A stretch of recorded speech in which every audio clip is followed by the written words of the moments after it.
Hello everyone, नमस्कार दोस्तों। मेरा नाम है आलोक वाजपेयी और आप लोग जुड़ चुके हैं इस समय इंडिया के number 1 study channel wifi study पर। और आज की क्लास में रिकॉर्डेड क्लास है। इसमें हम लोग डिस्कस करने वाले हैं पूरा का पूरा बौद्ध धर्म, यानी कि अब आपको रटने की ज़रूरत नहीं है। एक ट्रिक के माध्यम से बुद्ध जी के बारे में सब कुछ जान जाएंगे। हर एक क्वेश्चन हम लोग गौतम बुद्ध के पक्का करने वाले हैं एक ट्रिक से। तो सबसे पहले सेशन को स्टार्ट करने से पहले आप सभी लोग एक बार लाइक और शेयर जरूर कर दीजिएगा। आप लोग एक बार लाइक और शेयर जरूर कर दीजिएगा। सबसे पहले आप लोग यहाँ पर देख सकते हो जो मैं रेगुलर इन्फॉर्मेशन देता हूँ। अनअकैडमी पर रेलवे कैटेगरी का प्राइस बच्चा हाइक होने वाला है, तो उस हाइक हुए प्राइस से बचने के लिए आप सभी लोगों को जल्दी से जल्दी सब्सक्रिप्शन करना है। अगर आप AB सर 10 कोड लगाते हो फटाफट सब्सक्रिप्शन कीजिए। दूसरी चीज़, SSC कॉम्बैट एवरी वीकेंड यानी कि हर एक संडे को 12 बजे होता है। इसमें अगर अभी तक इनरोलमेंट नहीं किया है तो फटाफट इनरोलमेंट कीजिए। फ्री में इनरोलमेंट करने के लिए एक कोड का प्रयोग कीजिए AB सर 10, और जब आप पार्टिसिपेट करोगे शानदार जानदार प्राइज़ जीतोगे और अपनी रैंक भी जानोगे, क्योंकि ये सारे के सारे वही कैंडिडेट होंगे जो आपके रियल एग्ज़ाम में भी अपीयर होने वाले हैं। तो आप सारे लोग SSC कॉम्बैट में इनरोलमेंट ज़रूर कीजिएगा। दूसरी चीज़, अगर आप लोगों ने अभी तक कोड नहीं लगाया है, सब्सक्रिप्शन नहीं लिया है, तो आप सारे लोग AB सर 10 कैपिटल लेटर में कोड लिख करके अप्लाई पर क्लिक कीजिए और शानदार जानदार तरीके से हमारे कोर्स में इनरोलमेंट कीजिए। मेरा कोर्स हिंदी का ये संपूर्ण कोर्स चल रहा है। डेली 7 PM इसका टाइमिंग है। इस पर आप लोग ज़रूर जुड़िए। जब आप जुड़ेंगे तो निश्चित रूप से, चाहे फिर वो आपका UPSSC का एग्ज़ाम है, UPSI का एग्ज़ाम है, SSC GD का एग्ज़ाम है, RPSC SI का एग्ज़ाम है, क्या आप स्टेट का टीचिंग का एग्ज़ाम दे रहे हैं, टेट, CTET, UP टेट, इन सारे एग्ज़ाम्स के लिए बहुत ही उपयोगी क्लास है, जिसमें हम हिंदी को बाकायदा डिटेल में यहाँ पर पढ़ा रहे हैं। पूरा का पूरा थ्योरी पढ़ा रहे हैं, उससे रिलेटेड MCQ करा रहे हैं। तो कोई भी चीज़ छूटने वाली नहीं है। आप लोगों को बस कोड लगाना है AB सर 10, और AB सर 10 कोड लगा करके इसमें आप लोग इनरोलमेंट कीजिए, सब्सक्रिप्शन कीजिए सारे के सारे विद्यार्थी। चलिए आगे आज हम लोग पढ़ने वाले हैं स्टोरी ऑफ गौतम बुद्ध, यानी कि गौतम बुद्ध के जीवन से संबंधित जो भी प्रश्न आपके एग्ज़ाम में आते हैं, क्योंकि इतिहास का एक बहुत चर्चित टॉपिक भी है कि बुद्ध धर्म, और बुद्ध धर्म से क्वेश्चन पूछे भी जाते हैं। पिता का नाम क्या है, माता का नाम क्या है, इनके जन्म का प्रतीक चिन्ह क्या था, इनके मृत्यु का प्रतीक चिन्ह क्या था, इनके ज्ञान का प्रतीक चिन्ह क्या था। ऐसे बहुत सारे क्वेश्चंस आपके एग्जाम में आते हैं। तो उन सारे क्वेश्चंस को हम लोग एक ट्रिक के माध्यम से जानते हैं। सबसे पहले जान लेते हैं गौतम बुद्ध के बचपन का नाम सिद्धार्थ है और महावीर स्वामी के पिता का नाम सिद्धार्थ। तो याद रखिएगा, गौतम बुद्ध के जन्म जो बचपन का नाम है बराबर महावीर स्वामी के पिता का नाम। महावीर स्वामी के पिता का नाम सिद्धार्थ, गौतम बुद्ध के बचपन का नाम सिद्धार्थ है। गौतम बुद्ध को लाइट ऑफ एशिया या शाक्यमुनि के नाम से भी जानते हैं, जिसको हम लोग कहते हैं ना लाइट ऑफ एशिया, एशिया का ज्योतिपुंज के नाम से भी हम लोग जानते हैं। अब ये किस प्रकार का दर्शन था, बौद्ध धर्म, बौद्ध दर्शन किस प्रकार का धर्म है, किस प्रकार का दर्शन है, नास्तिक धर्म है, नास्तिक दर्शन है, ये भी आप लोगों का याद रखना है। अब फिलोसफिकल वे में आस्तिक नास्तिक का डेफिनेशन थोड़ा सा अलग हो जाता है। फिलोसफिकल वे में हम लोग कहते हैं जो वेदों को मानता है वो आस्तिक है, जो वेदों को नहीं मानता है वो नास्तिक है। इसी के रेफरेंस में हम लोग जैन धर्म और बुद्ध धर्म को, हम दोनों को नास्तिक धर्म की या नास्तिक दर्शन की श्रेणी में रखते हैं। देखिए ट्रिक है, साण कमल है जन्म से, घोड़ा घर में रहता है, पीपल ज्ञान का बोध कराता, मृत्यु तो स्तूप कराता। बहुत बढ़िया, देखिए समझिएगा। साण कमल है जन्म से, घोड़ा घर में रहता है, पीपल ज्ञान का बोध कराता, मृत्यु तो स्तूप कराता। अब देखो यहाँ पर जन्म के अंडरलाइन कर लेते हैं हम लोग, साण और कमल को अंडरलाइन कर लेते हैं। तो ये जो साण और कमल है ये गौतम बुद्ध के जन्म का प्रतीक हो गया। साण और कमल क्या हो गया, गौतम बुद्ध के जन्म का प्रतीक हो गया। ठीक है भाई, याद रहेगा। अब देखो लिखा हुआ है घोड़ा घर में रहता है। अब घर से क्या हो गया, गृह त्याग। अगर इनका गृह त्याग का प्रतीक चिन्ह पूछा जाएगा तो क्या हो जाएगा, घोड़ा हो जाएगा भाई।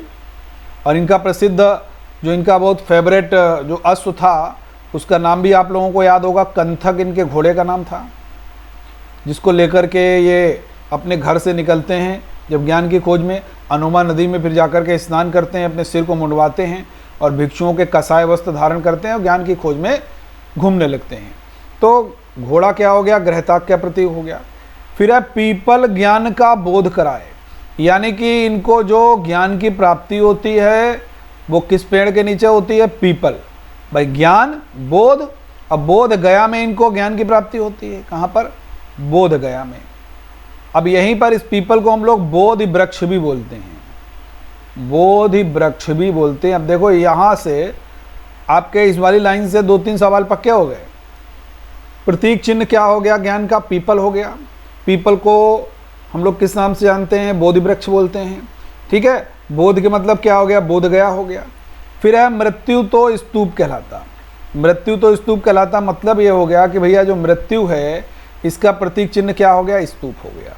याद रहेगा, साण कमल है जन्म से, घोड़ा घर में रहता है, पीपल ज्ञान का बोध कराता, मृत्यु तो स्तूप कहलाता, साण कमल जन्म का प्रतीक, घोड़ा गृहत्याग का प्रतीक, पीपल बोध यानी कि ज्ञान का प्रतीक हो गया पीपल ट्री, और बोध से क्या हो गया? बोध गया में ज्ञान की प्राप्ति हुई, और मृत्यु का प्रतीक चिन्ह क्या हो गया? स्तूप हो गया। याद रखना है।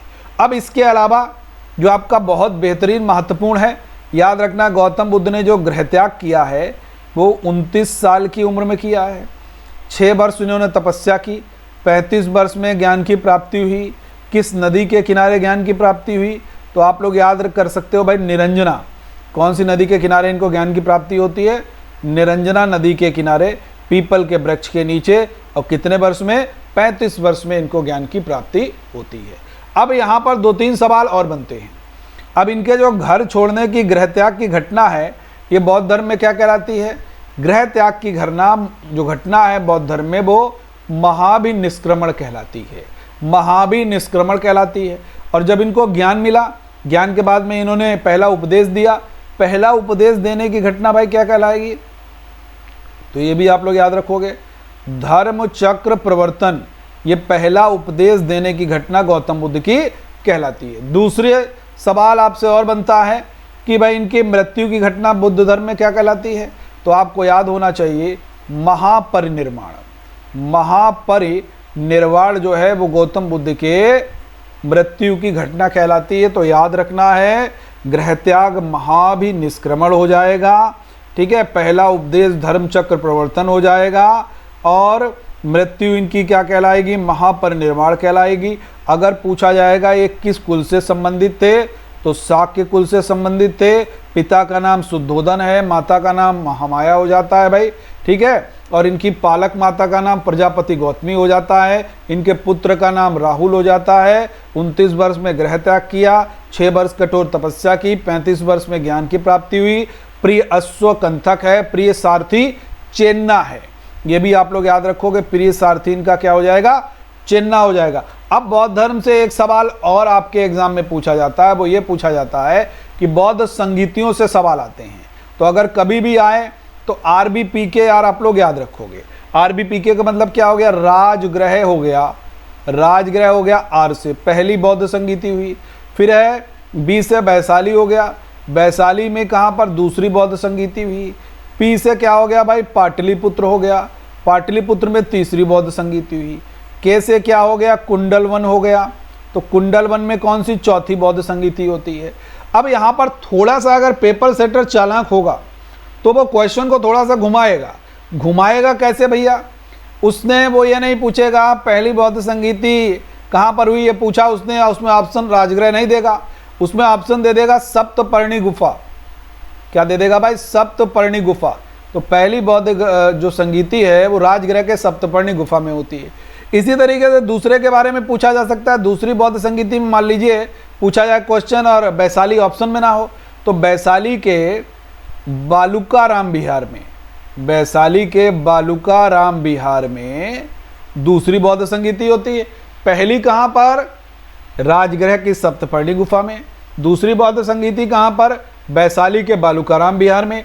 तीसरी पाटलिपुत्र में। चौथी कुंडलवन में होती है।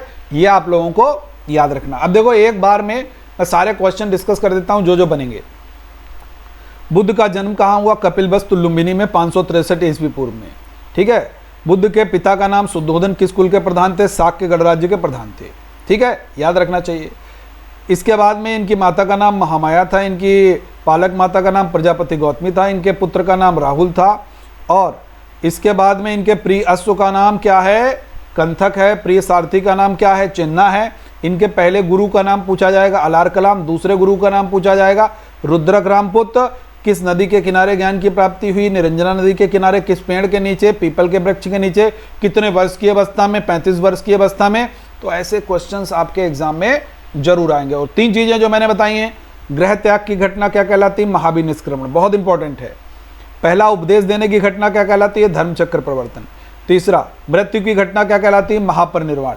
ये अगर आप लोग याद रखोगे तो गौतम बुद्ध से बहुत सारे प्रश्न आप लोग सही करके आओगे। और RBPK मैंने आपको बता ही दिया है। एक बार मैं फिर से रिपीट कर दूं, रेलवे सब्सक्रिप्शन प्राइस हाइक होने वाला है। आप सारे लोग सब्सक्रिप्शन लीजिए AB सर 10 कोड लगा करके, और डिस्काउंट मिलेगा उससे। SSC combat every weekend every Sunday आपका 12 बजे होता है, तो इसमें आप लोग इनरोलमेंट कीजिए। AB सर 10 कोड से इनरोलमेंट करेंगे तो निश्चित रूप से आप लोगों का फ्री में यहाँ पर इनरोलमेंट होने वाला है। आप लोग शानदार जानदार प्राइज़ भी जीत सकते हैं इसमें पार्टिसिपेट करने के बाद में।